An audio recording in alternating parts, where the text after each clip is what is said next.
We can't abandon him, or rather, I don't think we should. Haruhiro and the others who were taken away to the unfamiliar world of Grimgar have now gained experience and are finally maturing as volunteer soldiers. In order to bring things up a level, they travel to a new dungeon, the Serene Mines, but this is also a place where Mary, the newest addition to their party, once lost her comrades. Haruhiro thought their exploration would go easily, but one member of the party is unexpectedly separated from the rest, and they are all attacked by the famous giant kobold despots. With new trials to overcome, the tale of adventure born from the ashes enters its second chapter.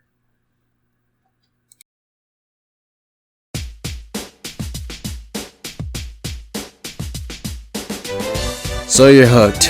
You buy the next volume or illegally download or steal it from someone else because the first book wasn't half bad. In fact, it's a breath of fresh air from the other isekais of the time. Actually, this isn't a game. Anyway, you're here to catch up to the anime and figure out what cold stuff or cool stuff they couldn't include, and it turns out the writing is better in this one. On top of that, the most annoying characters get their comeuppance. Holy cow, best light novel of all time? Well, hold your horses. This is Talon or Nappy or Chowan or whatever, and I still have too much time on my hands, so let's get into the volume 2 of Grimgar Fantasy in Ash.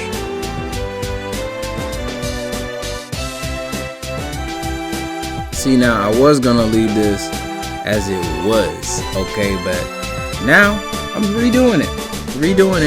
So the setting, we're at Atlanta still. It gets less of a background because you already know where everything is. You know where the bank is, you know where the inn is, you know where they stay. They now earned enough money to qualify as Crimson Moon trainees. In the first video, I was talking about how they were Crimson Moon already, but they weren't a part of the Crimson Moon organization or the Crimson Moon umbrella. They were volunteer soldiers, actually. So they were just working pretty much on their own, you know, whatever they found, killing goblins or monsters or whoever they had to kill, they had to sell that stuff. So now it's like, you know, they get a little bit more money. Also, they get to stay at Sherry's Inn for free because, hey, you know, they're Crimson Moon. They're recognized by them. They're registered. They're a registered group. So that's really good. Apart from that, you get some backgrounds about the guilds and kind of like a little bit about them, how they work, because you get a person's perspective in this book that you're not going to be anticipating. What is his name? Haruhiro, you get more background on his guild. His guild is a thieves guild. Obviously, it's in like a secret place and you don't know. If you know, you know. It's on a need to know basis where it is, what to do once you get accepted into the guild. Finding it is probably a lot more easier because, you know, they're a thieves guild. They want people to join, but you don't get a lot of background about like the origin of thieves and stuff like that in this one. I think you get a lot of background on the origin of thieves and such in the fourth book, I believe. Yeah, in the fourth book. But in this book, you get sort of like in the anime where it was like a hole that he drops into and it was off somewhere remotely on Atlanta. You get the Serene Mines, or the Serene Mines. We go there. We're there most of the time because that's the new place. They moved from Damro. They're not proceeding to go deeper into it anymore. They're just changing where they're going entirely. And you get 3 layers of the mines. So the first layer is like the baby layers where all the, you know, basic kobolds are. The layer under that, you get a little bit more security. You get a little bit more farms and stuff like that where they're raising certain animals to survive. This is the kobolds' home. So they have crystals that light up everywhere. The environment is pretty dark, but you know, it's adapted to their eyes because they have like dog heads. But the layer under that is the most dangerous layer. It's high security. I think it's in my mind I picture like the redstone everywhere. And that's where a lot of the elder kobolds are. So that's a very scary place to be in. Don't want to be there unless you know you're going to be able to box with all of the kobolds down there. And other than that, I guess Sherry's Inn, going back to highlight that. Sherry's Inn is cool. The tavern is cool. Everybody comes there to drink. But nothing really changes about the tavern. Nothing really changes about the inn other than most of them stay there, but Mary doesn't stay at the inn. She stays somewhere else. So that's important to know. All right.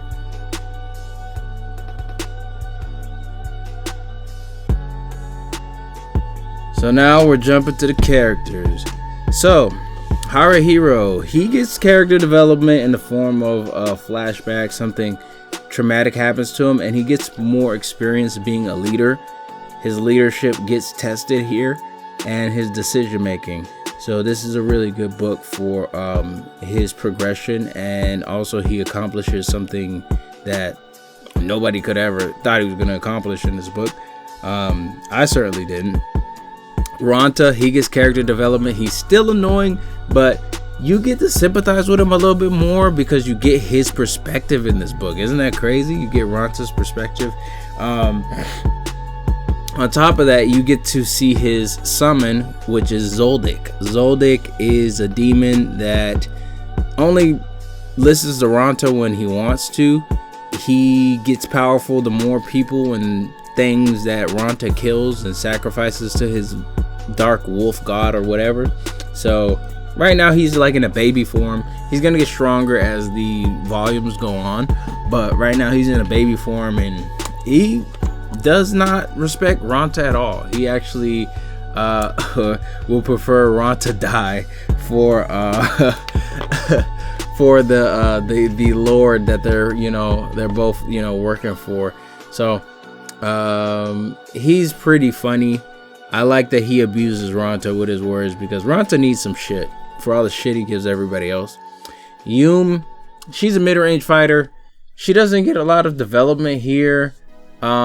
She's just a typical supporting character in this one.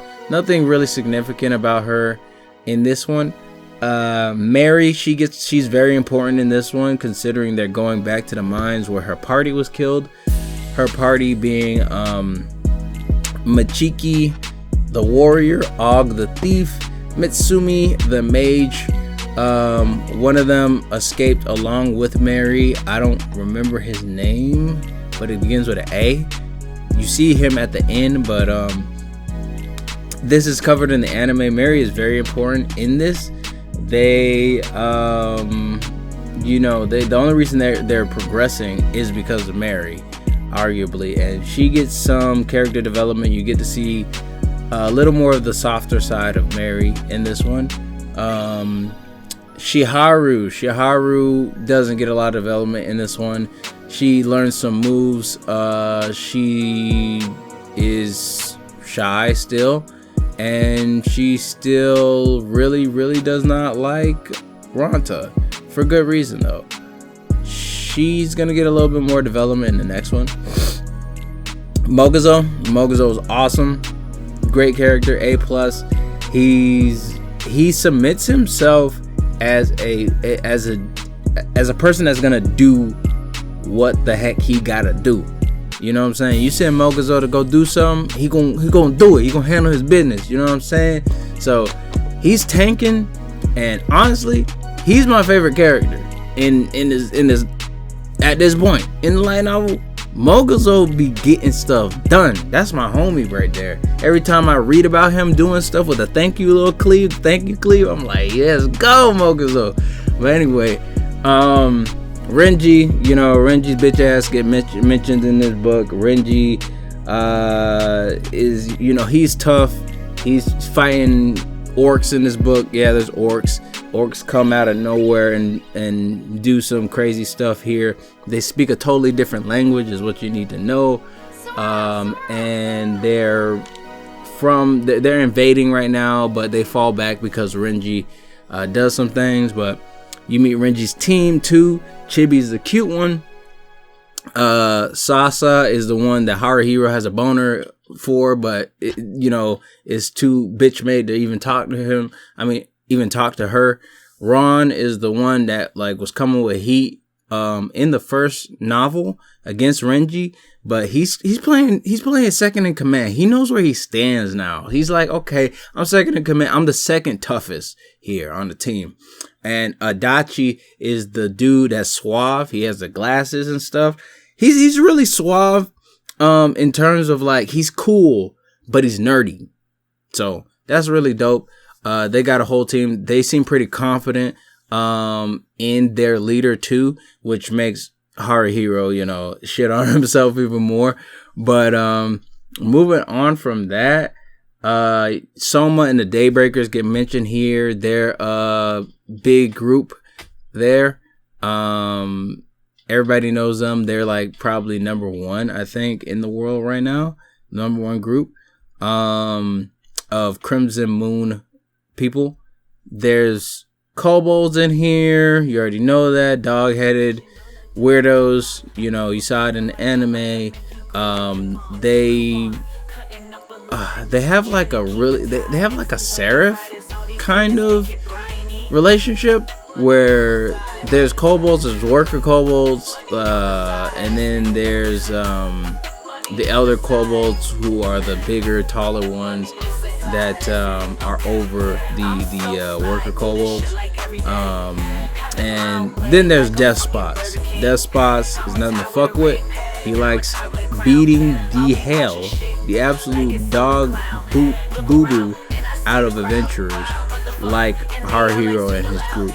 He kills them, and he actually killed Mary's squad. So, there's some PTSD there with Death Spots, but you going, hey, he's in the mines.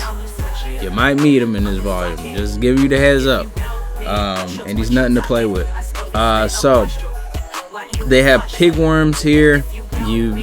That's the thing that the kobolds farm in their mine I think on the side of a mountain. That's what his Serene Mines is. And volunteer soldiers are some of the last people that you have to look out for, because now our group is old. They're aging because it's not the first book anymore. The world's not new anymore. So there's new volunteer soldiers. And Choco is one of the ones that you have to look out for. So look out for Choco. Girl with a bob. Just pay attention to her. And Barbara is the last person I want to talk to. That's Haruhiro's master, sensei. Haruhiro is very attracted to Barbara, but for good reason. Barbara teases him and abuses him. The abuse is not what he wants, but Barbara is she's dressing like she's a femme fatale. So I can kind of blame Haruhiro, but I can't really, because he's a teenager. Hormones be going crazy at that age. I know it was going crazy for me. And Kikawa, I forgot Kikawa. Gotta mention him. I like him. He's a breath of fresh air compared to Haruhiro, because they're like night and day. Kikawa is the day where he's super positive to a fault, and then Haruhiro is super depressing to a fault. So it balances out.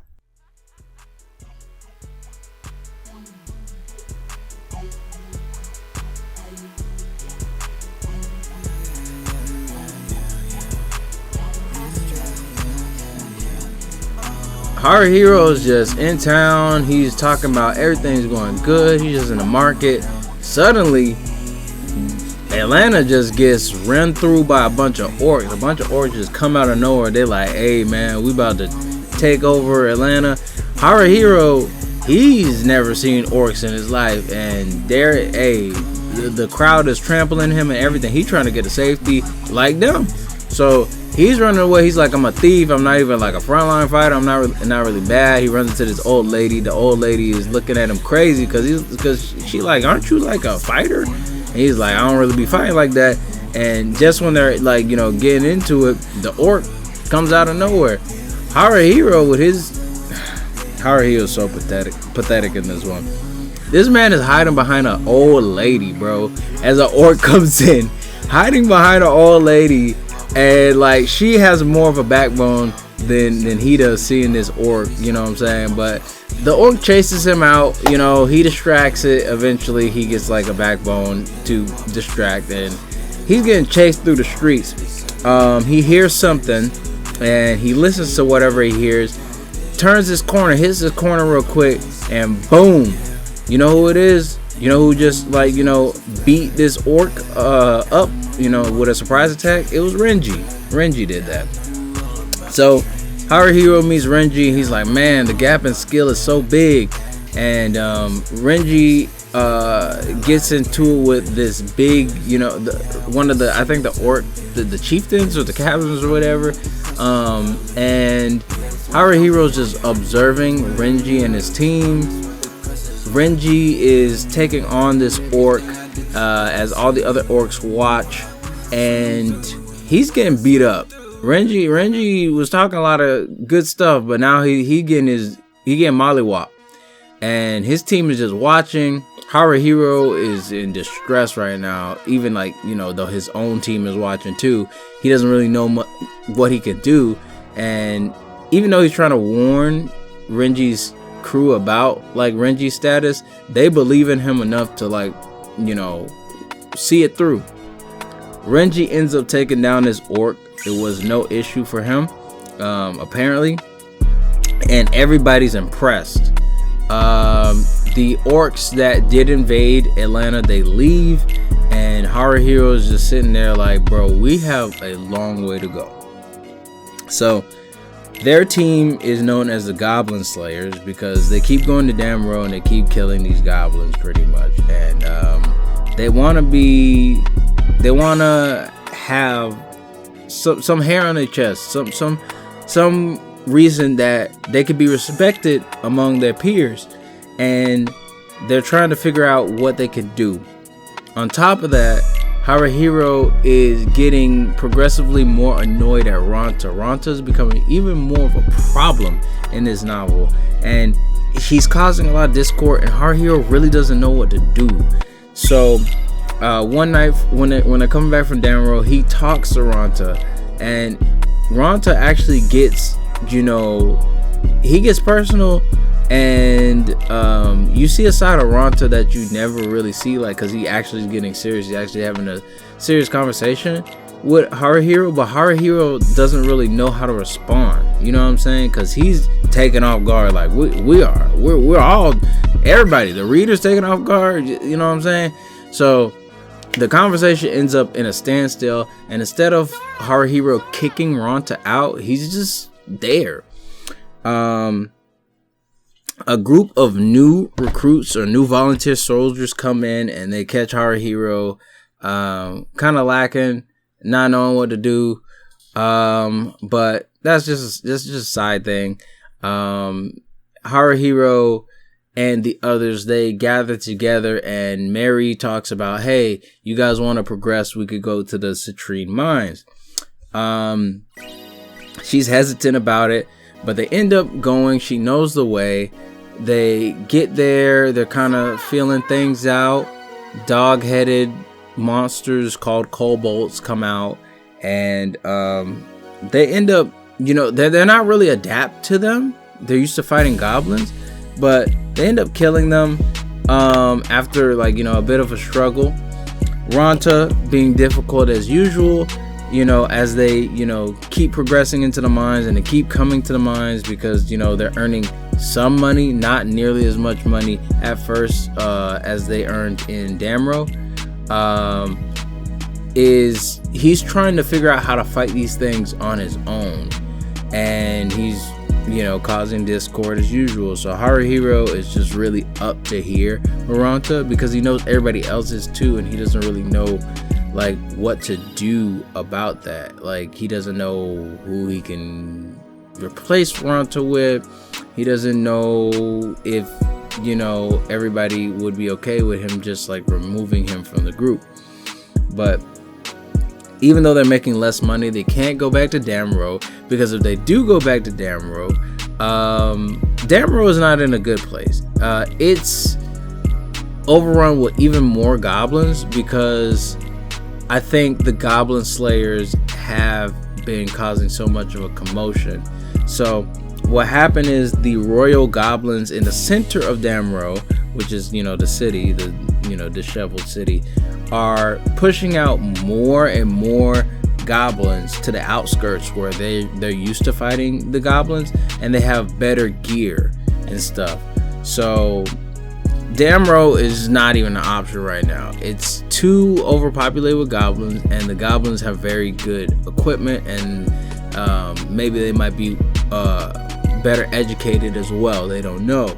So they're gonna keep going to the citrine mines and just explore the place. One day, after they've been to the citrine mines, they're kind of getting used to like taking these, I think the talismans or something off of the kobolds. They end up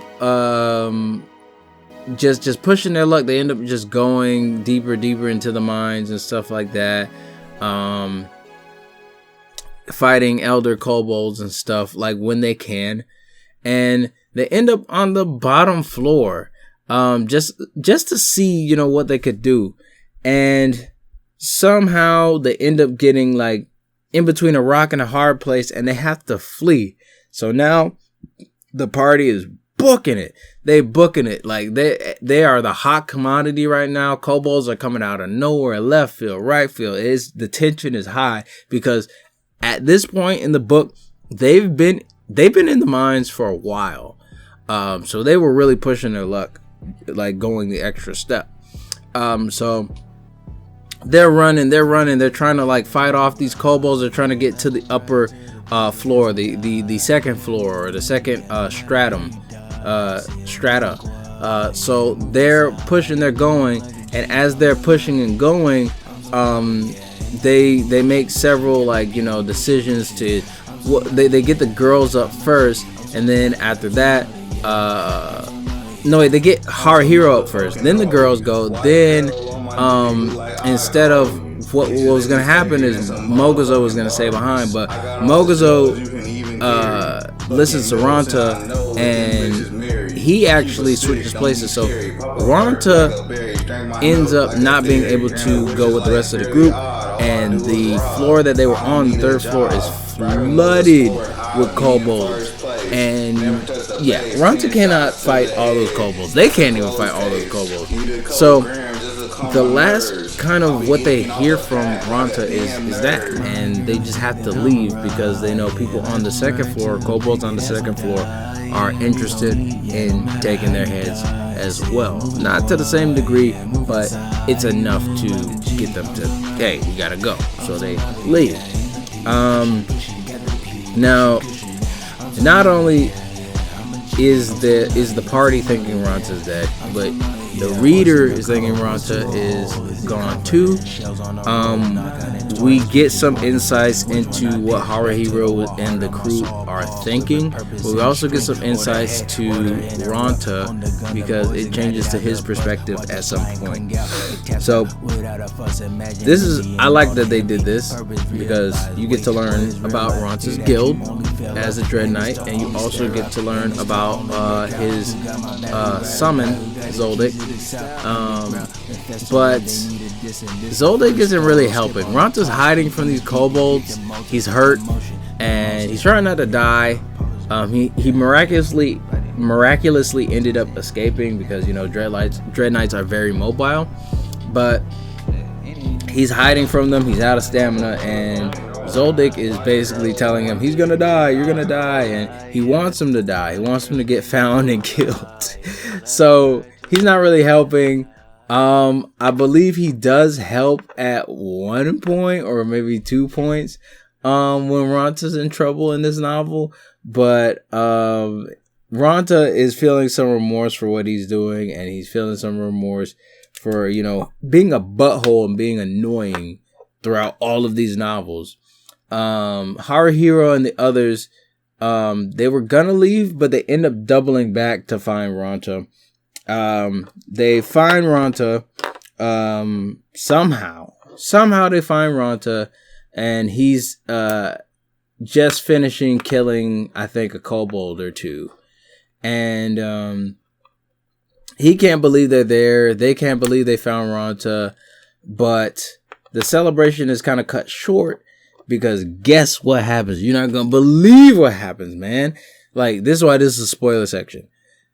The group that Mary was with died, and they didn't get cremated, so they're deathless. And you remember I told you about the deathless guy, whatever? So they get cursed, and they're back. And basically, Machiki the warrior, Og the thief, and Mitsumi the mage are zombies, but they can still use all of their abilities. And they come out of nowhere while the party is already like, they're not in the red, but they're in the yellow. For a Pokemon reference, they're in the yellow. They come out of nowhere, and now they have to fade them. So now they're running the fade with this party that's been dead for I don't know how long, and they're a little bit more competent. And it's tough because Matsumi knows fire magic. So, hey, bro, they was not prepared for this. So they have this epic fight, and Mary ends up cleansing all of the dead, or purifying all of the dead, because she learned that spell just for this scenario if they were to encounter her former party. And they end up somehow taking them down one by one and cleansing them. And now the party's in the red. So now it's like, okay, we did that, let's go home. Only they can't go home because, hey, it's about to turn up again. Why is it turning up again? Guess who's there? Guess. I'll wait.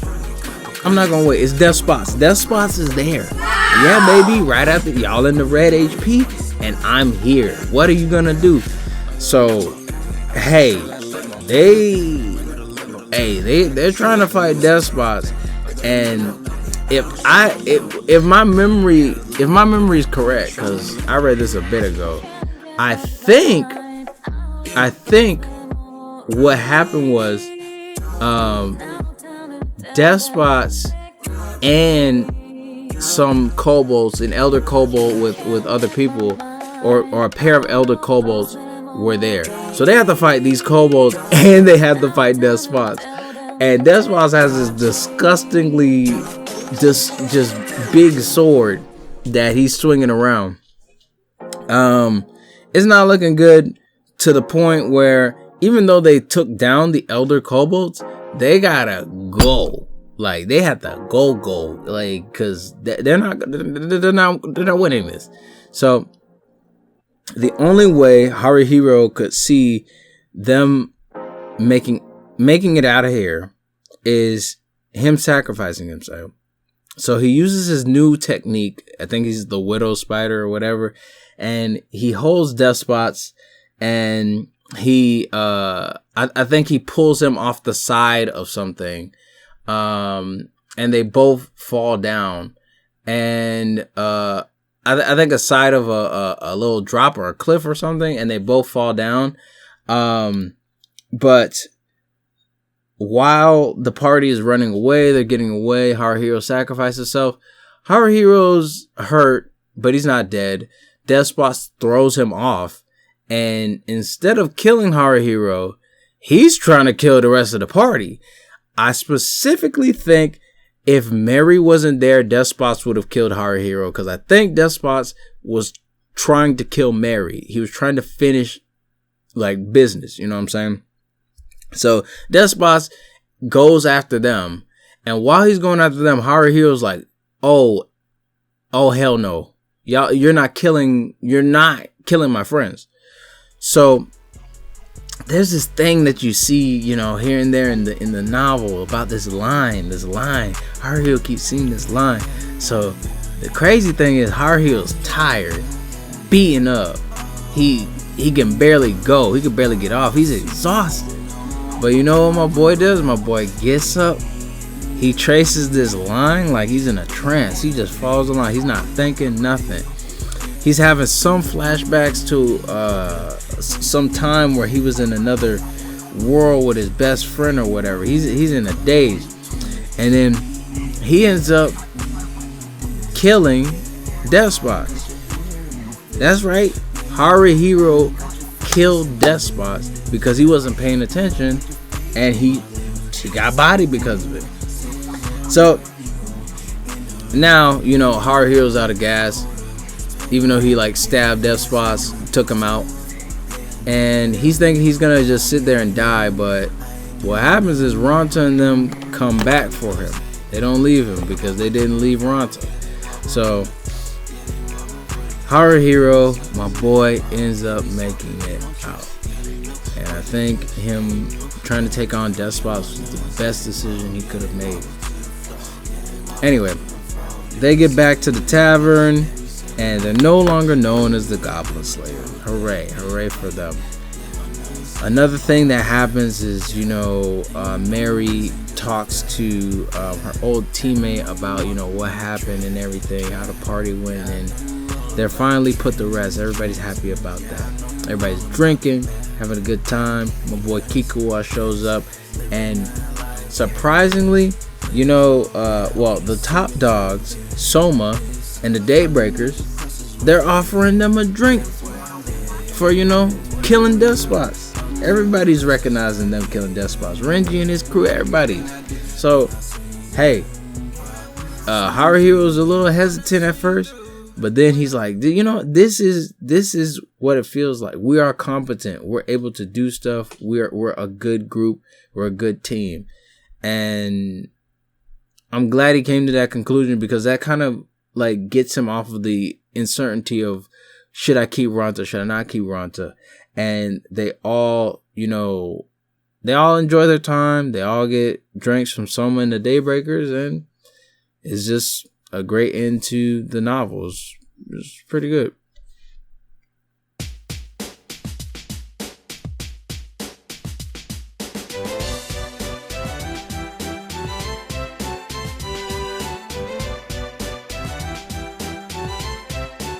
I rate Volume 2 of Grimgar Fantasy and Ash 3 stars. It was a hard read, but it got easier and Ronta got some character development. I'm really happy no one died.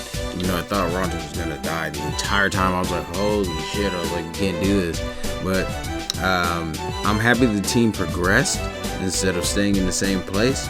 All in all, it was an enjoyable change, and the tension was so much higher here than in the first volume, especially with those double boss fights back to back. That was crazy. I love that the author did that. And I'm even more surprised that nobody died with the double boss fight that they had in there. Even with how long they were in the mines, man. You like trust me, it goes on for probably half the book there in the mine. So Haruhiro's glimpses of his past life made this a must read too, so you can't skip this if you're getting into Grimgar and stuff like that. But go into this with that knowledge, and at the very least, things are changing.